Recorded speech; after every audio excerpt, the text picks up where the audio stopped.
Ashamaa harka fuunee kabajamtootaa fi jaalatamtoota maatii YouTube abdii geetaachoo Abbabee hundumti keessan bakka jirtan maratti nageenyi koo kabajaa isin haa qaqqabu isiniin jecha har'a viidiyoo gabaabduu tokko qabadhee isiniif dhiyaadheen jira. Innis egaa akkuma viidiyoo yeroo darbee isiniif maxxanse jechuudha. Obboleessi keenya tokko Toofiq Muhammad kan jedhamu dhalataa godina Jimmaa aanaa Gommaa magaalaa Aggaaroo kan ta'e walitti bu'iinsa nama waliin walitti bu'ee jechuudha. Rukuttaan hamaan irra qaqqabee amma lubbuun isaa jiraachuu dhiisuu gidduutti argame jechuudha. Waan baay'ee nama gaddisiisu. Suuraan obboleessa keenya Toofiq Muhammad akkuma armaan gaditti mul'atu kana haala kanaan hospitaalota baay'ee keessatti baay'ee rakkachaati kan jiru jechuudha. Obboleessi isaas Anwaar hanga ammaatti isa waliin rakkataa jiru maatiin isaa jechuudha. Hanga ammaatti qarshii 300 fi 10,000 hanga ammaatti baasanii jiru. 100 liqiin hospitaalaallee irra jira jechuudha. Maatiin mucaa kana yaalchisuuf hanga ammaatti waan qabeenya qaban gurguranii harka duwwaatti hafanii ture. Gurbaan kun yeroo fayyaa jiru kana fakkaata ture jechuudha. Amma garuu akkuma agartan kana morma jalaanillee uramee jechuudha. Nyaata karaa mormaatiin akka fudhatu godhamaa ture jechuudha. Dhangala'aa jechuudha. Afaaniin nyaachuu waan hin dandeenyeef jechuudha.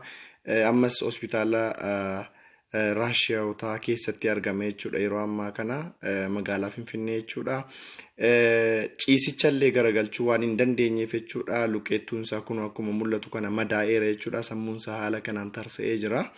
Kanaafuu namni Rabbiif jecha obboleessa keenya kana gargaaruu barbaadan dheengadda isiniif himeen jira jechuudha. Har'as irra deebi'ee isiniif himuun barbaade jechuudha. Hanga umni keessan isiniif ajaje jechuudha. Obboleessi isaa waliin rakkachaa jira jechuudha. Kanaafuu karaa obboleessa isaatiin jechuudha. Obboleessa keenya Toofiq Muhammad kana du'arraa haa baraarru. Mucaan kun dargaggoodha. Dargaggoo umurii 25 gadiiti jechuudha. Amma garuu lubbuun isaa baay'ee haala yaaddessaa keessa jira jechuudha. Lakkoofsa akkaawuntii obboleessa isaa jechuudha. Nigdi baankii jechuudha. 1,24,27,15 duwwaa 59 irraan sinii deebi'a. 1,24,27,15 duwwaa 59 Anwaar Muhammad jettanii obboleessa Toofiq kana jechuudha.